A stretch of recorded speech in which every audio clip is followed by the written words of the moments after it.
இன்னைக்கு நாம திமுக கூட்டணியில் இருந்துதான் இந்த அங்கீகாரத்தை பெற்றிருக்கிறோம். நாம 4 எம்எல்ஏ வென்றதுனால கூட இந்த அங்கீகாரம் கிடைக்கல. 2 எம்பி ஜெயிச்சதுதான் அங்கீகாரம் கிடைச்சது. அப்போ ஒரு உண்மையை நீங்க புரிஞ்சுக்கணும். இன்னைக்கு விடுதலை சிறுத்தைகள் கட்சி ஒரு மாநில கட்சியாக அங்கீகாரம் பெற்று திமுகவை போல அதிமுகவை போல சொந்த சின்னத்தை வென்றெடுத்திருக்கிறது என்றால் அதற்கு விழுப்புரம் தொகுதி மக்கள் நீங்கள் முக்கியமான பங்களிப்பு செய்திருக்கிறீர்கள். சிதம்பரத்தில் மட்டும் ஜெயிச்சிருந்தால் அங்கீகாரம் கிடைச்சிருக்காது. விழுப்புரத்திலும் ஜெயிச்சதுனாலதான் அங்கீகாரம் கிடைச்சது. அப்ப விழுப்புரத்தில் ரவிக்குமார் அவர்கள் ஜெயிப்பதற்கு திமுகவும் நமக்காக உழைத்ததால் தான் நம்ம ஜெயிச்சோம். அவங்க ஓட்டு கிடைத்ததால் தான் நம்ம ஜெயிச்சோம்.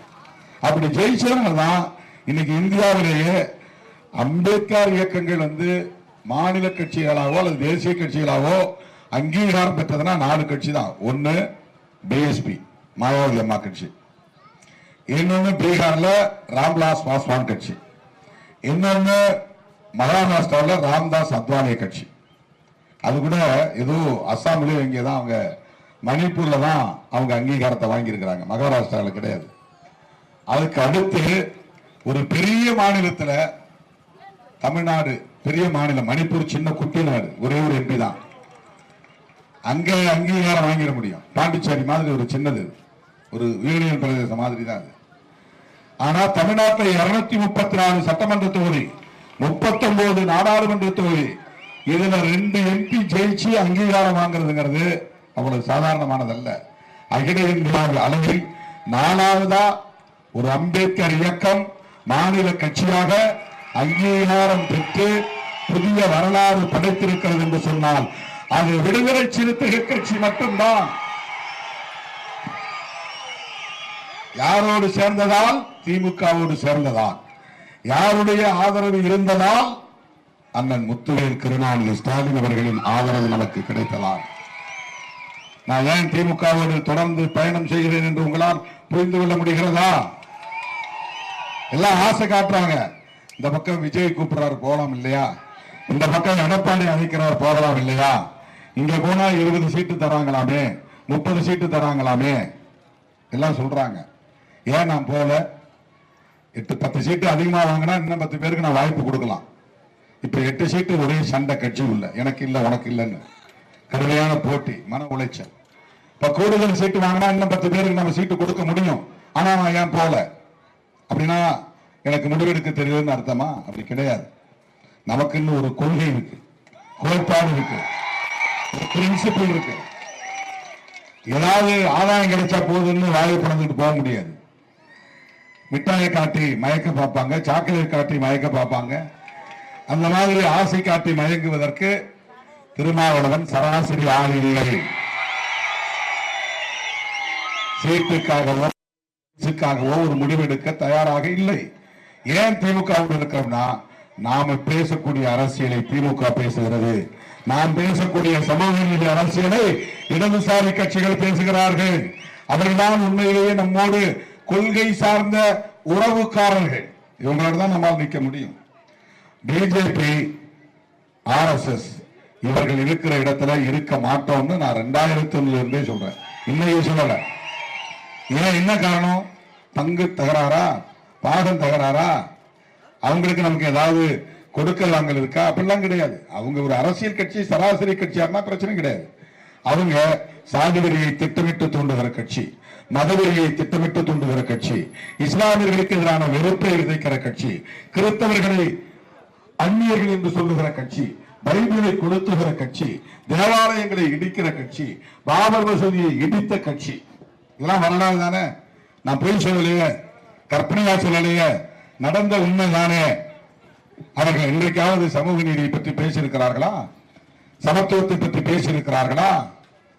பெரியாரை ஏன் விமர்சிக்கிறார்கள்? அம்பேத்கரை வெறும் பிறந்த நாள் கொண்டாடுவதோடு சரி, அம்பேத்கர் பேசிய அரசியலை பேசுவார்களா? பேச மாட்டார்கள். அவர்களோடு நம்மால் கூட்டணி சேர முடியாது. அவர்களை தோளில் தூக்கி சுமக்கிற எடப்பாடி பழனிசாமி அவர்களோடு நம்மால் போக முடியாது. அதனால்தான் திருமாவளவன் திமுகவோடு கொண்டாடுகிற உறவு உடும்பு பிடி உறவு, கொண்டிருக்கிற உறவு உடும்பு பிடி உறவு. இது கொள்கைக்காகத்தான். கோட்பாட்டுக்காகத்தான்.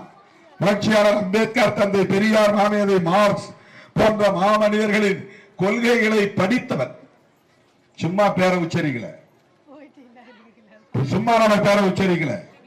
எம்ஜிஆர் எல்லாரும் அதிமுக சும்மா பேரை உச்சரிக்கிற மாதிரி எடப்பாடி ஜெயலலிதா அம்மா பேரை சும்மா உச்சரிக்கிறார். உண்மையிலே உச்சரிப்பதாக இருந்தால், உள்வாங்கி இருந்தால், ஜெயலலிதா அம்மா என்ன சொன்னாரு? எந்த காலத்திலும் எப்போதும் எந்த சூழலிலும் அதிமுக பாஜகவோடு கூட்டணி வைக்காது என்று சொன்னார். ஒரு முறை வச்சேன், அது நான் செய்த பெரிய தவறு. அதற்கு பரிகாரமா வாஜ்பாய் ஆட்சியை கவிழ்த்தேன். இதெல்லாம் அம்மா சொன்னது. யாரு? ஜெயலலிதா அம்மா.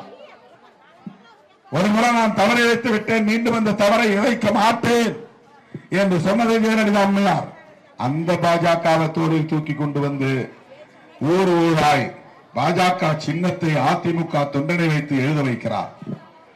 பாஜகவை தமிழ்நாட்டிலே வளர்ப்பதற்கு சிவப்பு கம்பளம் இருக்கிறார். அதிமுக தொண்டர்களை ஏய்க்கிறார். ஆகவேதான் அதிமுக தலைமையிலான அந்த கூட்டணி வலதுசாரி சக்திகள் தமிழ்நாட்டில் வலுப்பெற்றுவிடக் கூடாது, வெற்றி பெற்றுவிடக் கூடாது. தப்பி தவறி அதிமுக ஆட்சிக்கு வந்தால் 6 மாசம் கூட எடப்பாடியால முதலமைச்சராக உட்கார்ந்திருக்க முடியாது. விசில் அடிக்கிறவங்க எல்லாம் தியேட்டருக்கு அனுப்பிச்சிருங்க. சட்டசபையில் எல்லாம் விசில் அடிக்க முடியாது. சட்டமன்றத்தில் தான் இருக்கு. விசில் அடிக்க முடியுமா? முடியாது. அங்க மேஜை வேணா தட்டலாம், பெஞ்ச விசில் அடிக்க முடியாது. கை தட்டக்கூடாதுன்னு ஒரு விதி இருக்கு. அதனால பெஞ்சை தட்டலாம். பார்லிமெண்ட்ல கூட அப்படிதான். நல்லா ஒருத்தர் பேசுறாருன்னா பெஞ்சை தட்டலாம், இப்படி கை தட்டக்கூடாது. ஆனா இவங்க அங்க போய் உட்காந்து விசில் அடிச்சா அடிப்பாங்க. விசில் அடிக்கிறவர்களுக்கு தியேட்டர்ல தான் வேலை. அவங்கள மறுபடியும் தியேட்டருக்கே அனுப்பிச்சிடலாம். எனவே ஒரு வாக்கு கூட சிந்தக்கூடாது, சிதறக்கூடாது.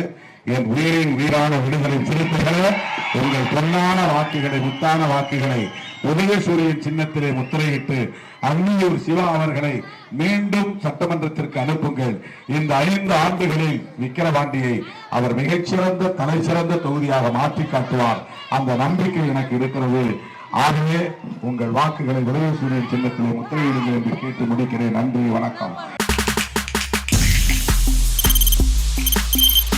தவிர்க்க முடியாத தம்ப்நெயில்ஸ், கலக்கலான கண்டென்ட்ஸ், சினிமாவும் சீரியஸ் பிரச்சனைகளும், பல வருடங்கள் இடைவெளிக்கு பிறகு இந்த படத்துல ஒரு கலகலப்பும் கைகலப்பும், போயிட்டே தான் இருக்காரே தவிர பிரேக்கே இல்லாமல் பிரேக்கிங் நியூஸ் சொல்லும் தந்தி டிவி ஆப். இன்ஸ்டா தலைமுறை வரை இறங்கி அடிக்கும் தந்தி டிவியின் டிஜிட்டல் எக்ஸ்க்ளூசிவ். அது தண்ணிக்குள்ள போகும்போது ஹேங் ஆயிடுச்சு.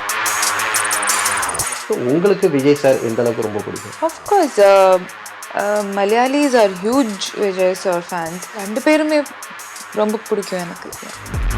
தந்தி டிவி ஆப்பை இலவசமா டவுன்லோட் செய்யுங்க.